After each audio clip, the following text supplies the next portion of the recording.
we're moving on to the second technical session, which is about free trade agreements and customs, impact on tax and supply chain.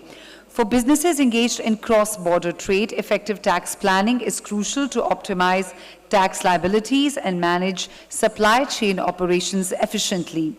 Trade facilitation measures can help businesses to improve the speed and efficiency of cross-border trade. A panel of experts will share their insights on the impact of customs and FTAs on tax and supply chain management for businesses engaged in international trade. Ladies and gentlemen, with a warm round of applause, let's welcome onto the stage our two anchors for this panel discussion, starting with Dr. Debi Prasad Dash, advocate and former PRDG, DRI, CBIC.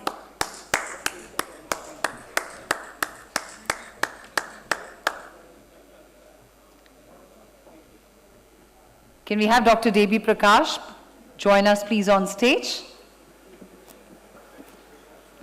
We're also being joined by Mr. Gautam Khattar, partner Price Waterhouse & Co. LLP. He'll be the second anchor of this panel discussion, Mr. Gautam Khattar.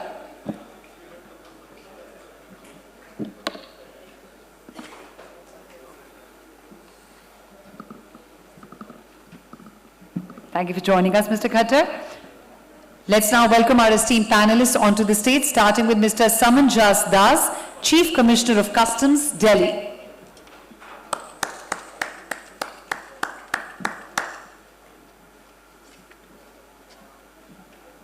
Thank you for joining us, Mr. Das. Mr. Ajay Srivastava, former Additional DG FT and founder, Global Trade Research Initiative.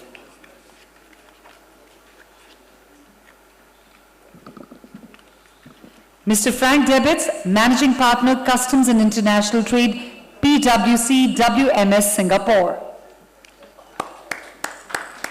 Thank you for joining us, Mr. Frank. We're also glad to have with us Mr. Vineet Agrawal, Senior Executive VP and Group Head, JSW Group. And Mr. Ashok Dhingra, Senior Partner, ADA.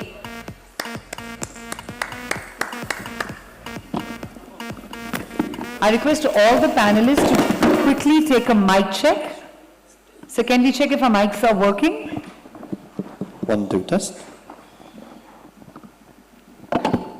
Let's get a quick mic check, Mr. Khattar. Hello, yeah. Good to go? Yes, we are. All right, the stage is set for the second technical session of the day, ladies and gentlemen. Over to the anchors. Thank you, and good afternoon, everyone, and welcome to this Congress today, and thanks again for taking out time. And without further ado, I think I'll start with the session today, the second session, technical session, which is around free trade agreements and customs. In the next 30 minutes to 40 minutes, what we want to cover are about 3-4 topics on this subject. First and foremost, we would want to hear about the members on the dais talk about the India FTA strategy. We've been hearing a lot about the new renewed strategy around FTA, and therefore we'll want to hear from the government perspective how India is going about these free trade agreements and how it is going to impact the supply chain as we go along. The second is on ground, how implementation is happening, and therefore the journey which we have moved around trade facilitation and what businesses can accept going forward. We would hear some industries' view around this. And moving ahead, we would also discuss around tariff rationalization, exemption rationalization. We know there is a push around Make in India, and therefore tariff movements and exemptions are being curbed. And therefore, how does this impact businesses? What businesses should keep in mind as they go along? Last and but not the least, digitization. Much talked about topic even in the G20 summit recently. How does digitization impact trade? And therefore, how businesses need to be prepared in this journey of digitization? With that, maybe I'll request Dr. Dash to kick the session off with an overview and start the Q&A with the panelists over here. Yeah, thank you, Gautam, and very good morning to all of you. I must, at the outset, thank Shailendraji from TIOL for giving me this opportunity to be here. I've been coming here for the last 3 years, but sometime or other, you on the other side, you hear a different story when you are here, a different story. And same has happened to me as well. I was with the government of India for long years, and after that, when I see from the other side, then you see how painful the experiences of some of those who are interacting with the government as well. Here on the dais, we have eminent distinguished panel of experts, both from a policy perspective, and the Chief Commissioner of Customs who would be there to talk about the implementation part of the FTA and in general about customs. Often people say customs means custom. And that's what, when we joined in Chennai, it's very often quoted, customs means always custom.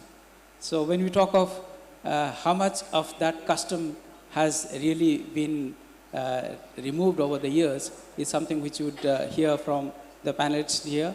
We have Frank, who would be giving you a global perspective based out of Singapore. And then we have a fine balance from an industry perspective. We have JSW, who would be talking about their experience of implementing FTAs and the customs in general. Maybe that is a particular industry perspective, but the beauty is the person who would be speaking from the industry perspective was earlier part of the government. So he also knows the both sides of the story, so that will be a very fine and objective balance, not just a criticism of the government as it normally happens. And last but not the least, the lawyer with us, would be giving a different kind of perspective, because the legal nuances that we have and how their clients are facing and what kind of relief they have been able to get from the judicial system. So this very fine interplay of the objective of the FTAs and how they have been drafted in the form of laws and the agreements, and the third, how they have been implemented by customs and other stakeholders, and last is the interpretation of the statute. So without much ado, I would now start hearing from the panelists over here. My first question would be to Samanjas Das, from the perspective of the customs.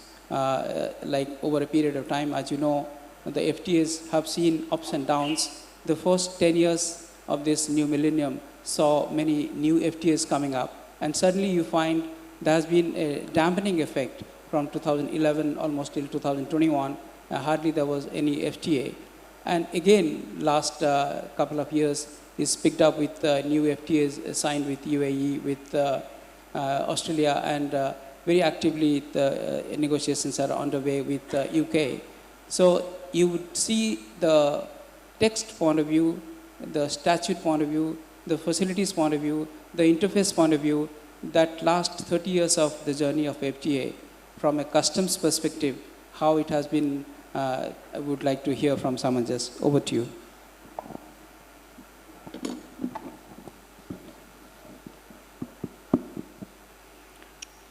My heartfelt thanks to Tax India Online in general and Shailendra in particular for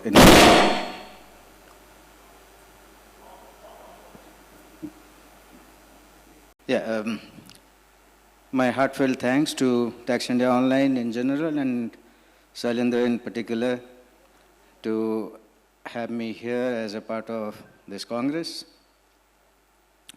But before I put forward my views, let me put out a disclaimer that I am standing before you not as a representative of the Government of India, neither as a representative of Government of India, nor as the official spokesperson. I stand here purely in my individual capacity.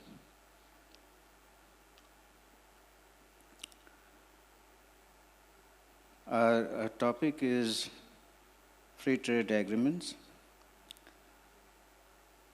The cornerstone of World Trade Organization is free trade. Trade, international trade, bereft of any barrier or minimal barrier, both tariff and non-tariff. Taxation, as we all know, is a tariff barrier to free trade. And the very objective behind the free trade agreements is to either completely do away with tariff barriers or to minimize them so that the trade is free.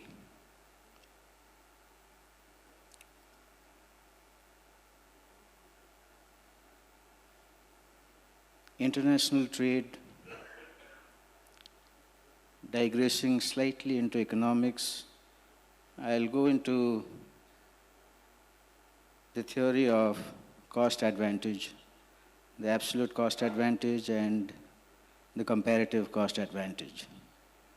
Absolute cost advantage in today's world has been reduced to a myth, so it's an era of comparative cost advantage. So as a producing nation, as a producing country, I must produce those commodities where I enjoy a comparative cost advantage.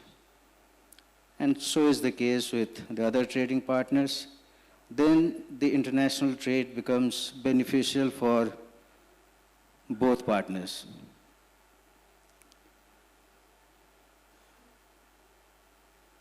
Right now, we have 16 free trade agreements plus one for the least developed countries is duty-free tax preference. We have about 4 ongoing negotiations with United Kingdom, with EU, with Canada, with FTA.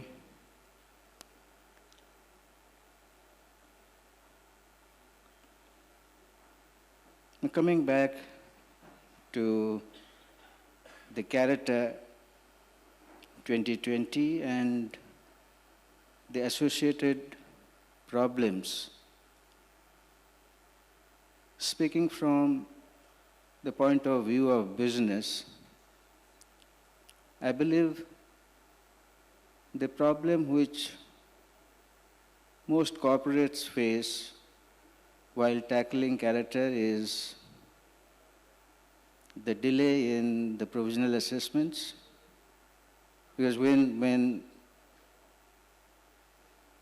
a certificate of origin is referred for retroactive verification, till the time the verification process is complete, all assessments have to be provisional. And at the time of provisional assessment and the release of goods, the importers have to execute a bank guarantee covering 100% of duty differential.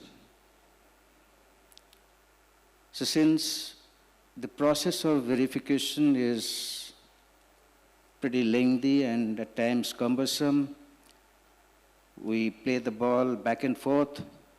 It takes time, so in the process, the importer's money gets stuck because the provisional assessments cannot be finalized.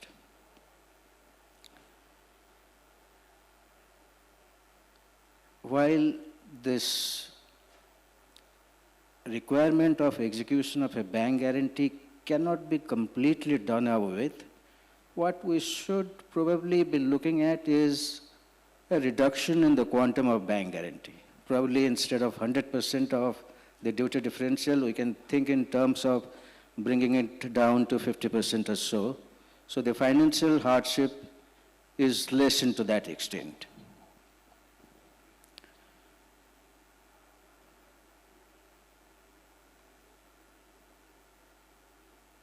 To address the problem of delay, The delay in finalizing the provisional assessment is because of the delay in getting the verification report. And the verification report is not very easy to come by. It's a pretty long process. When the field formation refers the origin certificate for retroactive verification, it comes to Directorate of International Customs now. From there, it is referred to the issuing authority in the country of export, not directly through our missions abroad. Then our missions, Indian missions abroad, they take up the matter with the issuing authority. If the issuing authority is not in a position to satisfy the requirements, they go back to the exporter. The exporter has to furnish the information. So it's a pretty long process. So by the time the verification process is complete and the report percolates down to the field formation, it's a pretty long time. There's no disputing that. What we are trying to put in place is a digitized end-to-end verification process, starting from the point of referral of an origin certificate till the time the verification report is eventually shared with the field formation. The entire process is automated. So at any given point of time, we know where the process is stuck and for what reason. So probably we'll be in a better position to address it and we can expedite the process of verification. That may take a while. I am given to understand that the tendering process is underway. So once it's over and the process is up and running, then we can think of bringing all our missions, Indian missions abroad, on board so that the process of verification becomes faster. Number two is we can think of giving some relief from the execution of the bank guarantee to our authorized economic operators. Authorized economic operators, the program, AO program, is the face of Indian Trade Facilitation Program. After WCO adopted the SAFE framework of standards, let me explain that SAFE stands for Safe and Facilitate. Safety and facilitation. WCO adopted the SAFE framework of standards in 2005, following which Indian Customs rolled out the first facilitation program in the form of accredited clients programs in 2006, followed by authorized economic operator program in 2011, and eventually in 2016, both the programs were merged into one AEO program, and all existing ACP clients were migrated to the AEO program. And since then, we have been having this as the flagship program of Indian Customs trade facilitation. So when this AEO certification is done, before that the applicant has to undergo a pretty rigorous exercise. Every aspect of safety, security, compliance, everything is examined very minutely. The process from the point of application to the point of accreditation takes about a year.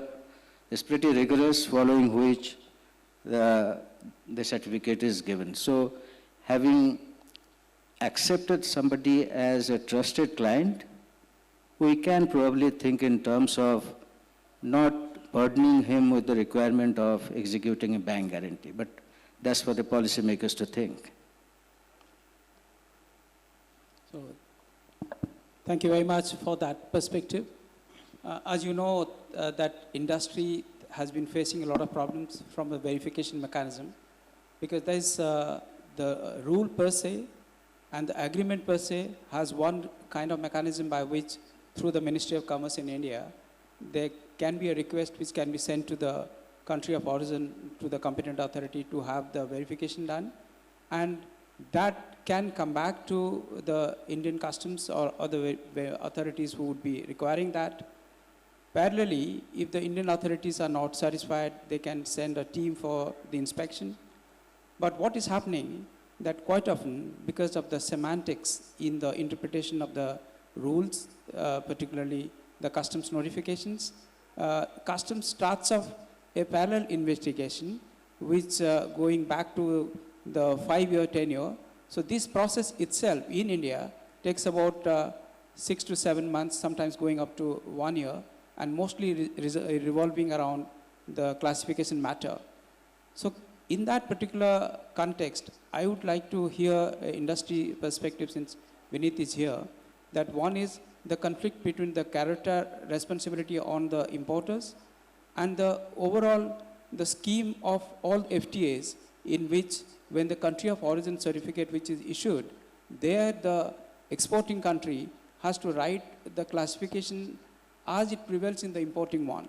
So by giving extra responsibility on the Indian importer to certify about the correctness of the country of origin, and it's really could be a Herculean task because he won't have access to the value addition norms, the documents based on which some of the components are valued.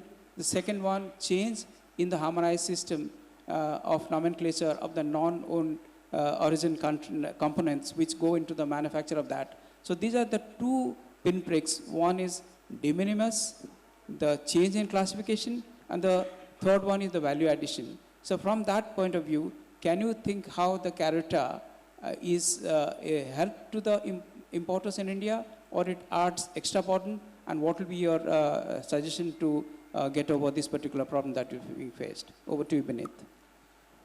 Thank you, sir. If you hear my answer, you'll be surprised. First of all, this country of origin certificate, normally now it is being given by the trade bodies of the respective countries. And if I say that probably that system is failing somewhere. And normally we say that, okay, as private, we always want everything should be come out of government control. At some point of time, we have to stop, take a look, a review, and look back and say whether it's working correctly or not. I'll give you a few examples. Like all the country of origin certificates which normally go under dispute is because the signatures are not matching. Because all those trade bodies keep on changing their officials, and those signatures are not uploaded. It's a very, very practical problem. So that's one thing. Second thing, all these trade bodies somehow play in the hands of the local trading community. I'll take an example of ASEAN. Okay, now we have a FTA contract and we have all Karotar and all rules of origin contract with them. And there is a 35% value addition rule there. But 35% value addition divided between 10 countries.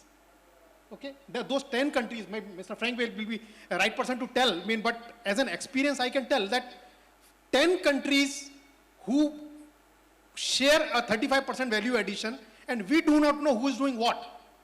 And whereas there is a China intervention between them, whereas there is a Korean intervention between them, because all of them have free trade agreements with China, Japan, and all those neighboring countries. So, and their trade bodies are very, very liberal in issuing those country of origin certificates.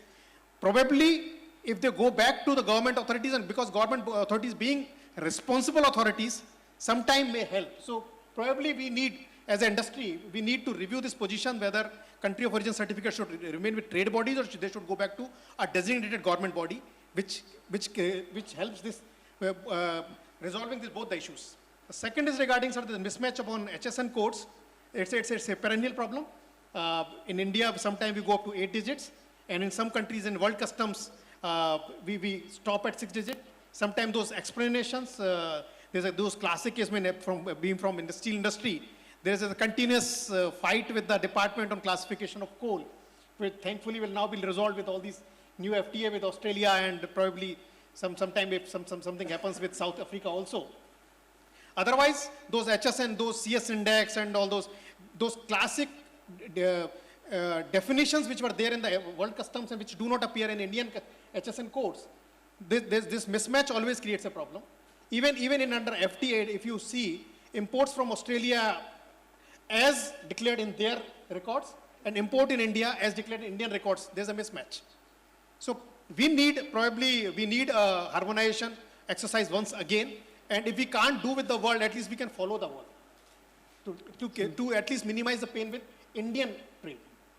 Thank you very much.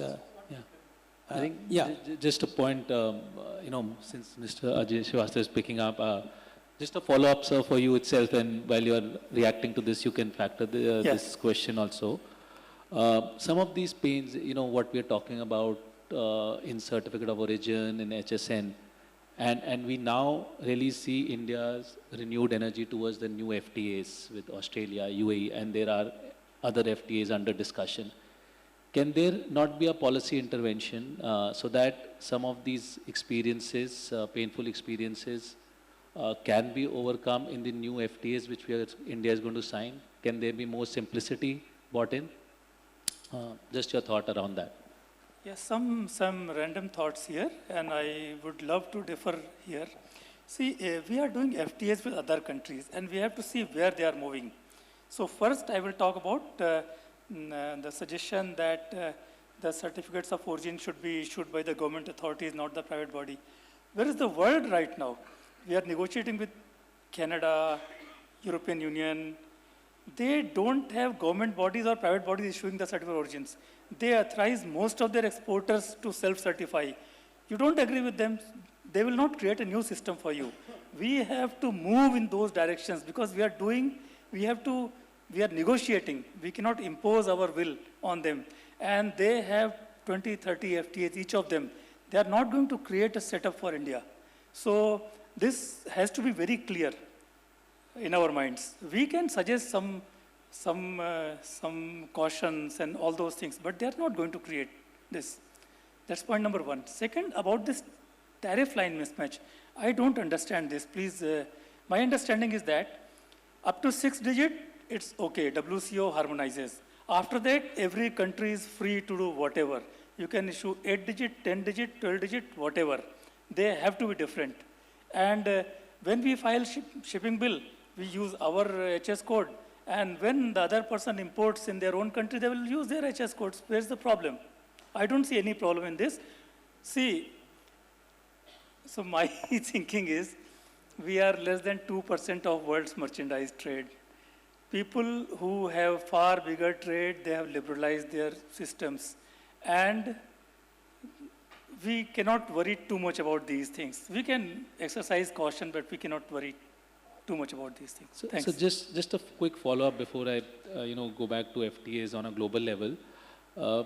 While we have liberalized, the flip side to this is that, as you mentioned, globally there is self-certification of certificate of origin. Now the flip side is, in India, we perpetually see an investigation happening where these FTAs, these certificate of origin are challenged, that the value add captured is not correct. Now, if I as an importer have limited access to what the exporter is saying, and therefore we are not wanting to change the exporter's practice, somewhere there has to be a trust on the importer that they have done their bit by following Karotar. So Gautam, thanks for this. We have to understand why these things are very important in India and not important in other countries.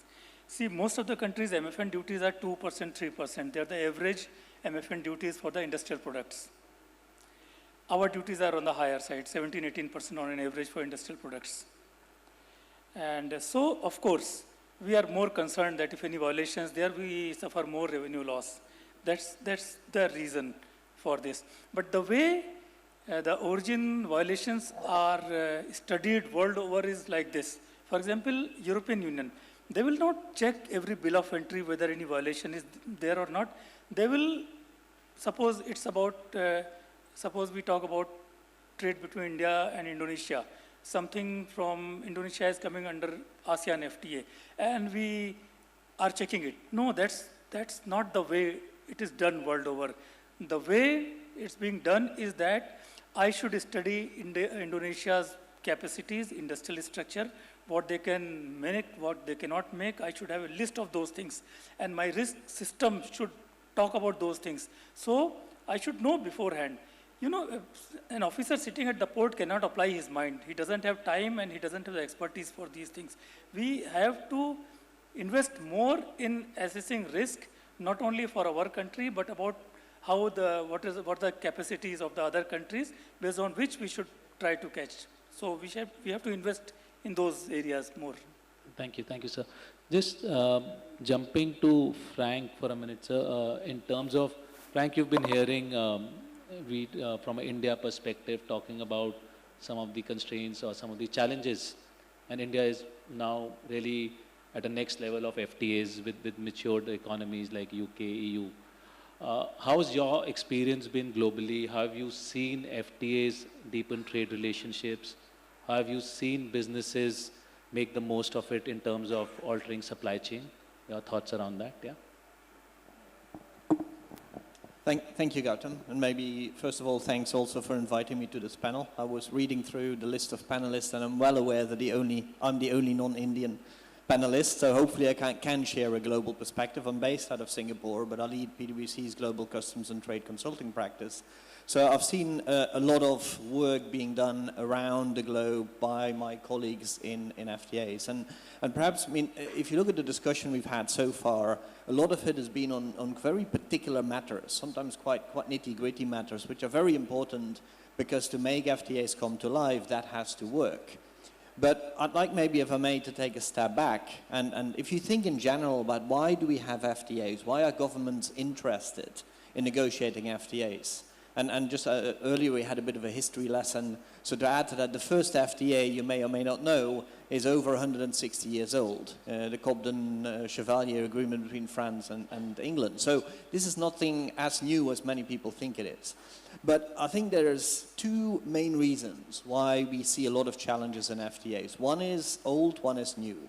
The old agreement is that for most governments, it's a very unequal relationship as to why you want an FTA. It's like the saying goes, you want to play in somebody else's sandpit, but you don't want them to play in yours. So a lot of governments want better access for their exporters to other markets.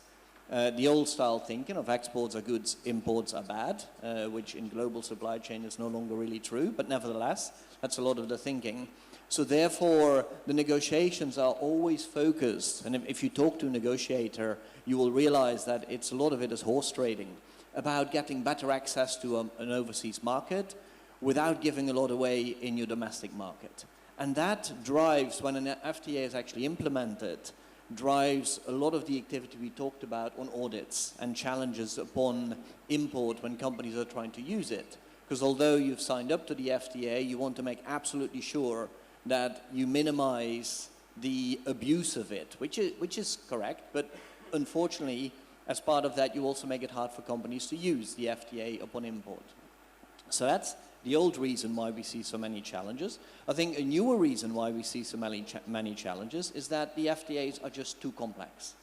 They're too broad. I wrote an article quite a while ago, I always forget which way around it is, but I think it's called From Soba to Udon.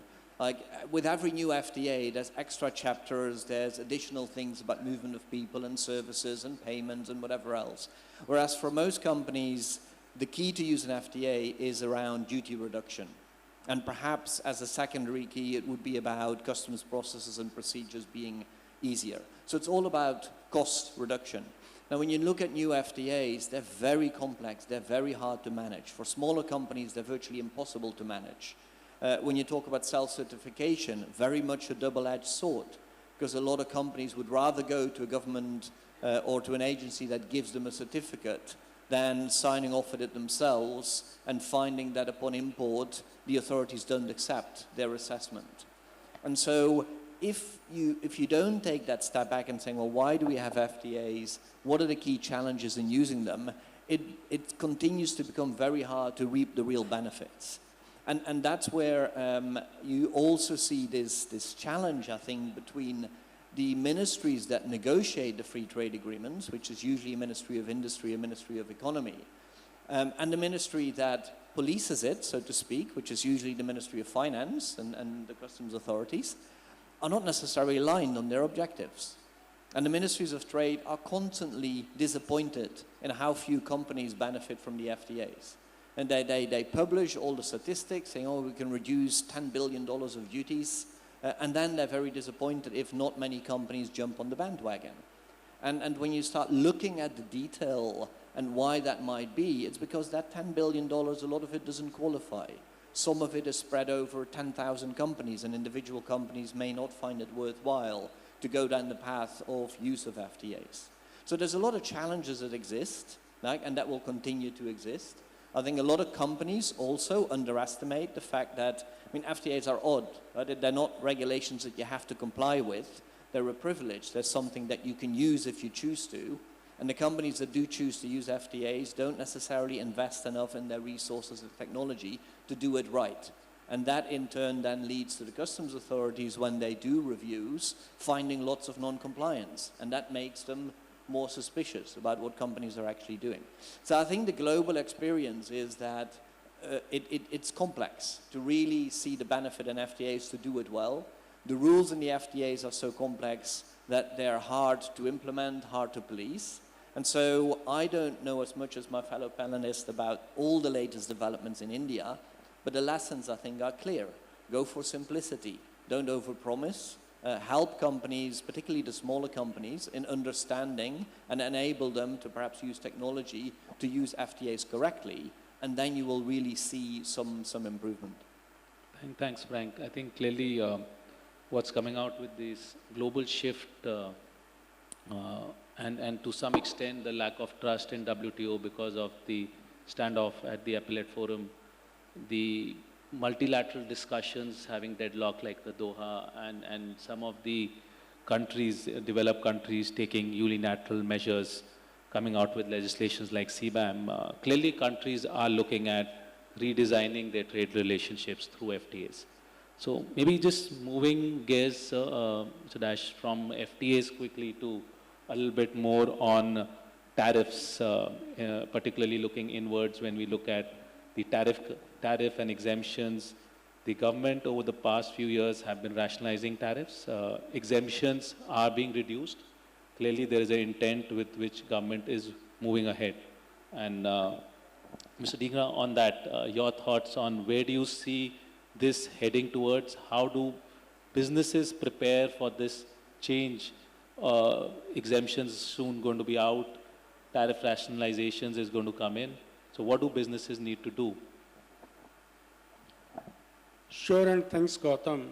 And I also take this opportunity to thank Shailendra and Tax India Online team to invite me to part of this distinguished panelists and also speak to such a large gathering of tax administrators and professionals. Let me start by tracing the history of the Indian customs and the tariffs as well. So tariffs were introduced, way back in the customs in 1975 and aligned to HSN, which was initially administered by the agencies, and then WCO came into force and HS Convention was signed on 1st January 1988, and it came into force on that day. So purpose of HSN is to have a uniform code for all the goods where the transactions take place across the globe. Whether goods are imported from one country to other, the classification up to 6 digits remains the same. So all the countries which have accepted the HSN, they have signed the convention, they follow the system of having the common 6-digit up to subheading level of same classification across the globe for the same goods. And then countries can have up to 4 additional digits for their administration of customs and other tariffs as well. So India has adopted up to 8 digits. What is happening on the ground level, while the tariff is common across the globe, but still there is a large number of issues happening. I think if we look at the litigation going on in the country, we have got more than 20-25% of litigation coming around disputes on classification of goods. And why this is? Sometimes it is the trade or some rogue elements are there. Sometimes it is a tax administrator as well. While it's understandable that as a revenue officer, it is the duty of the officers to collect appropriate tax and also catch hold of the tax evaders, but at the same time, there should not be any problem or any issues for the industry. Today, classification has become a bane of the industry. So many disputes are there, and I can share one classic example where one of the exporter in the US following certain classification for export of goods across the globe. And then when goods came to India, the customs challenged the classification. They did not accept the classification. Proceedings were initiated against large number of importers of those products. And we went to WCO. WCO passed a ruling, and India government filed a reservation on that. And again, the WCO considered that and then reaffirmed their classification. And subsequently, classification opinion has been given. And still, India government has not followed it. So if there is a HS convention, India is signatory to it, or for that matter, any country for that matter, if it is a signatory to HS convention, then it is the duty of that country to follow the rulings or the classification opinion of the WCO. So having said that, another challenge which is faced by the industry today is there that while the custom officer at the port of import changes the classification, no orders are passed under Section 17(5). Section 17, subsection 5 of the Custom Act gives a clear mandate that the officer shall pass an order within 15 days of change of classification if the importer does not accept that classification. But I don't think any example can be given. This is the rule that no order is passed, and people or importers have to chase the officers for months, years, or sometimes running into 5 years as well. So all these measures are as good as they are implemented. As there is an old saying that law is as good or as bad as its enforcement is. So there is a need where we look at that how industry is working.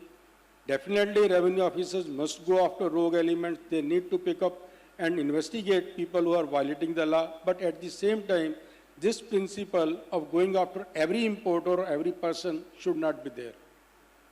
Secondly, whenever in orders are there or like citizen charter is there, now the CBIC has a citizen charter and which is displayed, how much it is being followed.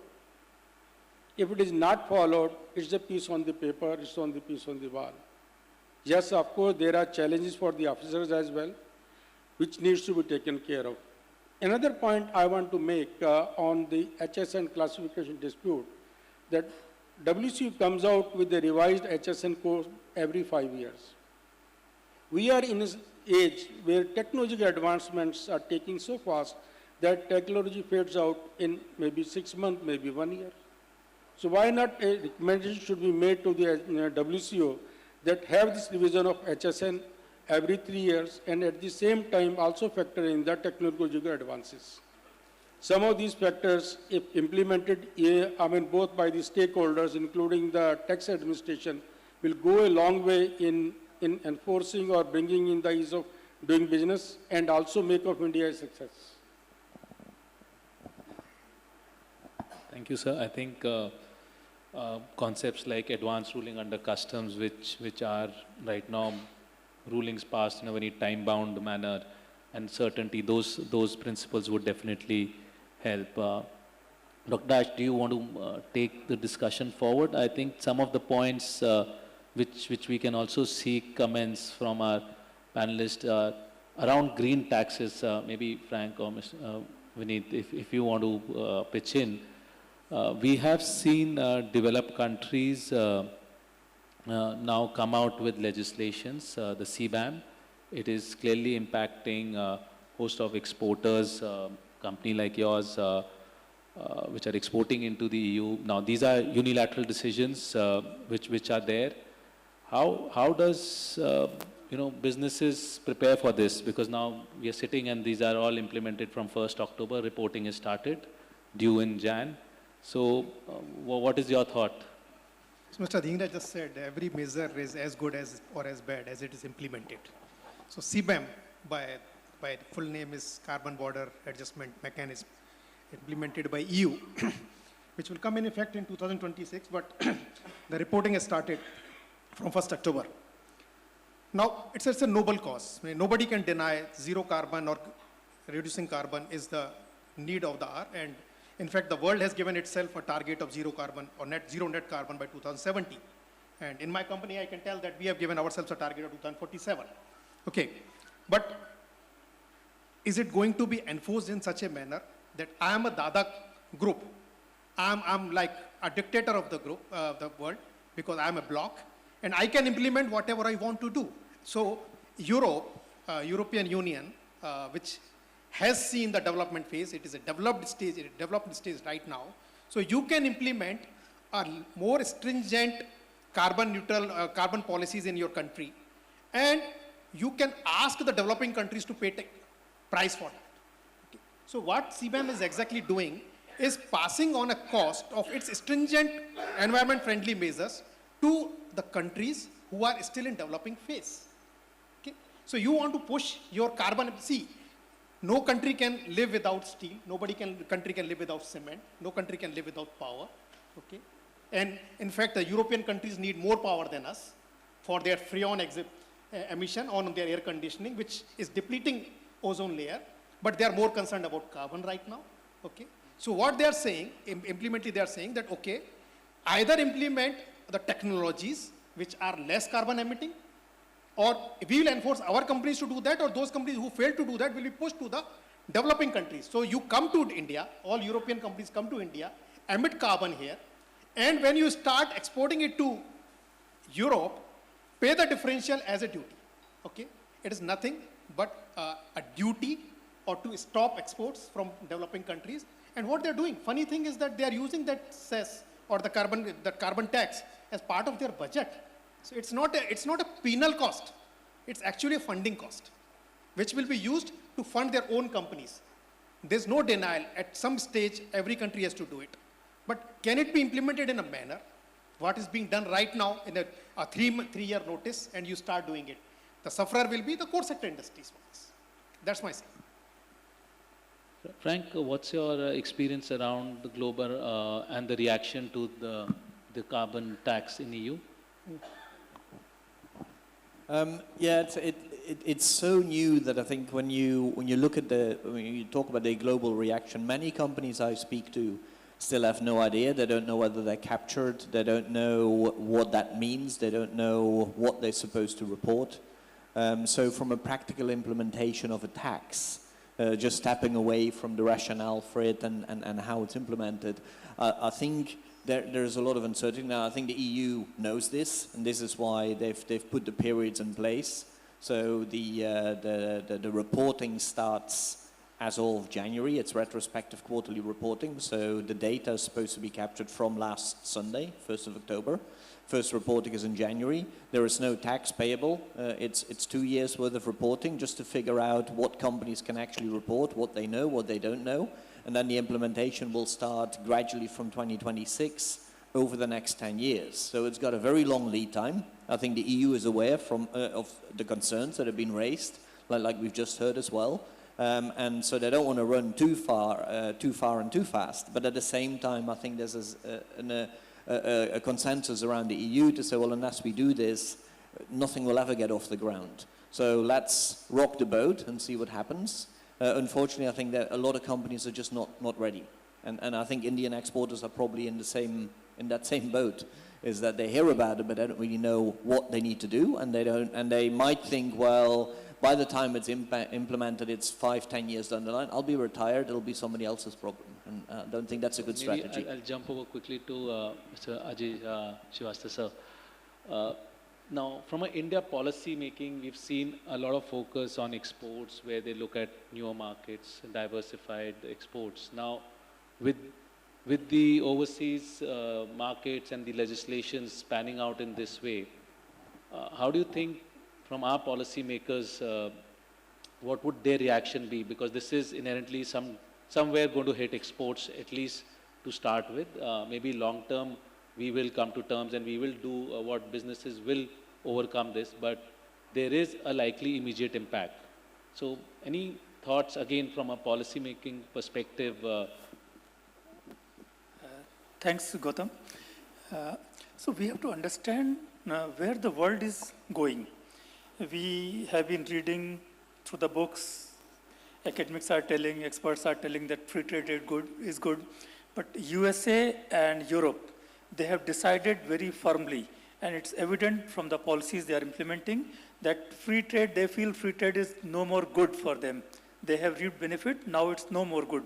So their policies, they are anti-free trade now. And we have heard about this carbon border tax, how it will pan out. So suppose JSW or Tata Steel is there. There will be two types of markets in the world, or I say world can be divided into two parts. One, CBAM charging countries and rest of the world. CBAM charging countries, of course, cost or price will be higher. So if JSW wants to make steel and exports to EU, they have to make slightly greener steel or pay higher charges. But if they make their installations compatible with that, it will be a higher cost steel, and they cannot sell that steel in, say, African market or Latin American market. There is no carbon tax. So will there be two sets of machines in one factory? People are talking about this already. So world will be divided into two parts, CBAM charging countries, not charging countries. Each big company will have to think whether to supply to one set of countries or both the set of countries, and what is to be done. WTO, this, for example, for European Union, the average industrial tariffs are 2.3%. CBAM average price which an Indian steel made from blast furnace will pay is nothing less than 40%. 2% right now, 40% then. And we are doing an FTA with EU. And suppose we agree to 0% for the steel for Europe. Our steel will be going at 40% CBAM. And there will be steel will be coming at 0% to India.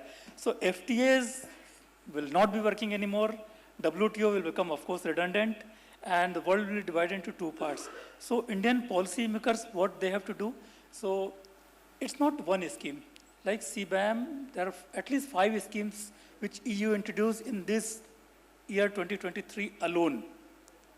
Just first 10 months of this year. So what government should do? Many things you must be reading that firms are approaching government, you strike a deal with the EU, seek for exemption for MSMEs. Nothing is going to happen. It's a global policy of the EU. What we can do is what we have already done. Remember when Mr. Trump charged tariffs on steel and aluminum, what we did? We simply calculated the revenue impact of that, and we notified a list of the products coming from US. We say, okay, pay extra duty, same, Excel calculation, same amount. So that's the only way. You implement one policy, say EU implements, we should retaliate to the equal extent. I think that's the only thing. Otherwise, we'll go mad if we start reacting to each other, all the policies. Thank you. Thank you. I think we've seen one of the Indian policy being, they are aggressive where they see the trade interest clearly. So thanks. I think in the interest of time, maybe if there are any questions, we can pick up a question or two. I'll open it to the audience if there's any question.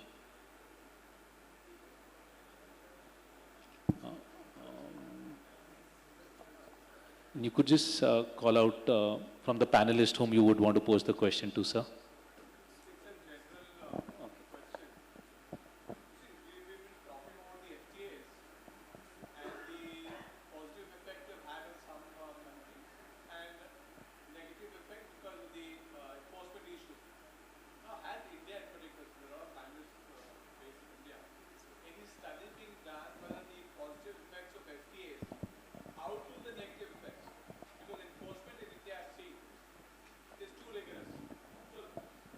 So a lot of FTAs cannot be effectively implemented because of the conditions attached to it. So I don't know whether a study has been done to see the effectiveness of the FTAs in general on some particular FTA in particular. Any statistics available? Yeah, there are many. The good that you answered this question. There are extreme panelists here. But I can give you a number. And 3 major FTAs which India has entered. India has entered to 15 FTAs and that. But Korea, Japan, and ASEAN. Okay, all these 3 FTAs were entered somewhere in 2010. Just see the trade numbers, what has happened. the trade deficit with all three blocks or three countries have just leapt and bound. FTAs are supposed to be reciprocal in nature, that you grow and I grow, okay? But if you see, and I can read out the numbers here, I have in my mobile phone, the Indian exports to all these three countries are negligible, whereas the imports have just leapt. I mean, basically, from this forum, I want that India should consider now that all these FTAs, there should be a clause for review. It cannot be perpetual. What has happened that we have given so many giveaways have been given in those FTAs. In fact, in ASEAN, you keep on approaching them, they are not even reverting for review of certain small items. So these FTAs should not be perpetual. There should be a timeline. The treaties, tax treaties, which we say, which are bilateral, they are talking to each other. If I've given you certain advantages, you give the same advantage to me. But FTAs, it's not there. I can read out the lines that India is giving exemption to imports from Japan, China, Korea, and ASEAN, whereas they do not extend the same favor to us. Okay? Yeah. Just to add, while Srivastava is adding, while the new FTAs have this review mechanism, clearly the UAE and Australia have this review mechanism where you could review after X years whether this FTA has mutually benefited. Unfortunately, the previous one does not, but sir, you wanted to. Okay, so if we talk about the raw data, then, and we calculate, we compare the trade deficit of these three FTAs, ASEAN, Japan, and Korea, it has increased, which means imports have increased more than the exports, but I don't say they have harmed. We don't have an FTA with China, but still our deficit has increased in far greater proportion than with these countries. We must understand one thing. We cannot say that we have given exemption to them, they have not given. If we have opened 85% of the market for Japan, they have opened 89%. So we could secure more market opening, but you should have a good product to sell, then only you can take benefit of the FTAs.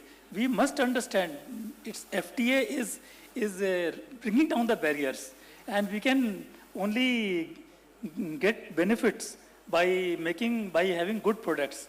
So I don't see there are any negative impacts of the FTAs because they are negligible impacts. Today, our total exports with the countries with which we have FTAs is 30% of India's total merchandise exports. But this 30 is total. Less than 10% of the trade is real preferential trade. People don't use FTAs for various reasons. We don't have time to discuss those reasons. But it has negligible impact on India. Certain products, of course, they are suffering. As far as review problem is there, review clause is inserted in all the FTAs. There can be one annual review or a 2-year review is there. But review is generally done to expand the coverage, not for restricting the coverage. So the basic problem with India's FTA is that we should be more aggressive with the products. Only when we have a great products, we can gain more from FTAs or WTO or any such openings. Thank you. Maybe just add a global perspective, if I may. Because not only have I spent a career in this field, I'm also a trained econometrist, so I very much appreciate the question. One thing, and there is quite a lot of research published about this from academic institutions, but one thing you will find that every country that does this research loses out. Now that's odd, because in total it should be more or less net zero, right, in terms of imports, exports, benefits, and so it really depends on how you measure the benefit. And that depends on, well, what do you want to get out of an FTA? And every study I see is always limited to the argument that the study wants to make. And clearly in this case, when you take a very simple, we saw some examples just now about, well, do you want to measure a trade deficit? Do you want to measure total imports or exports? Do you want to measure consumer price index that might have gone down because of it? There are so many aspects to this, and there's very few studies that try and look at that as a whole, because typically they're the studies that have a particular objective in mind. But as I said, what I do see published, it's always negative. which surprises me, because if you look at some of the other studies that are broader, they see an overall benefit to free trade, but it's not necessarily the bit that's most visible.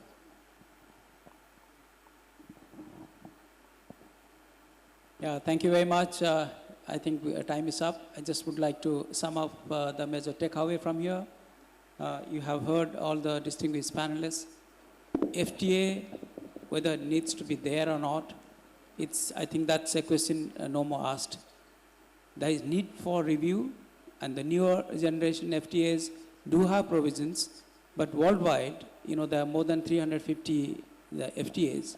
And if India chooses to stay away and not to go for FTA, then India would be adversely impacted. Because in a supply chain context that you see access to the market in various ways, even if you don't have any FTA, all that is being signed all over the world, it would directly or indirectly impact India's trade interests. So it's no more a question whether to sign FTA or not, but there is a need for continuous review. And as Frank rightly mentioned, what are the parameters to know the efficacy of FTAs? It's just not the trade deficit that the one panelist mentioned. There are many other parameters on which you need to see. If you see the FTAs India had signed, over a period of time, there has been increase in export from India. But the fact is it's not commensurate to what it should be. It should have been reciprocal, mutual, but it has not happened. And the reason being, there are many developments which are happening in the trade sector, particularly from a supply chain context. You find we have with Korea, with Japan, a lot of electronic products, a lot of automobile products which are coming. We have not discussed, we didn't have the time to, about industry-specific issues in the context of FTAs. De minimis principle is a very, very important component in some of the industries like electronic, which is growing leaps and bounds. You have seen the SEPA Korea had a specific provision in respect of the de minimis of non-originating components. In electronic and automobile industry, it's very common that you will have products, components sourced out from multiple countries based on the economics, the cost, and the labor cost in a particular country. If you see in the last few years, some of the Korean companies have also shifted their manufacturing base to Vietnam. So at one time, those imports from Korea were under a particular classification. Under SEPA, which had a de minimis principle that if non-originating components are less than 10%, then that would be treated as originating. Whereas India, ASEAN, you don't have a similar kind of, de minimis principle for the non-originating components, which is a very, very difficult and challenging one for the company which is operating globally, and they're changing their manufacturing base from one country to the other. I know one particular company which used to supply from Korea, and later they decided to change it to one of the ASEAN countries, but because of the classification dispute that it happened, and again it had to go back to Korea. So these are the kind of challenges which always the Indian importers do face, but we need to not only decide everything in this particular 1 hour, but I would request TIOL to have a subgroup on this particular aspect and list out the suggestions which could minimize the problems that the Indian importers are facing, particularly in the context of double obligation, which very few countries have. As one of the panelists mentioned about self-certification. But here in character coming in, you have importers giving a self-certification. At the same time, they have not done away with the country of origin giving the certificate about the component from where it's coming, what is its origin. So it's a dual responsibility of the exporter as well as the importer, which is actually a double whammy if you see from that point of view. So I must take this opportunity to thank TIOL, thank my co-anchor Gautam for very nicely organizing this, all the panelists for the excellent inputs that they gave. Time being very short, we couldn't cover all aspects, but I'm sure on the sidelines while we have a lunch, we can engage with some of the panelists. And with this, I ask Gautam to finally give a closing one. And thank you very much. Enjoy your lunch. I think we have fairly delayed, so thank you everyone. Thank you all the panelists, my co-anchor, and thank you all for being patient and listening to all this. Thank you. Thank you so much, Mr. Gautam Khattar and Dr. Devi Prasad for anchoring this session so well. And thank you to all the panelists. I request you to please come forward for a group photograph. And I also request Anuj and Neha from TIOL to please join me on stage and present a small token of appreciation to all the panelists.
Thank you, gentlemen. Thank you once again for that insightful discussion. And now, ladies and gentlemen, since this paucity of time,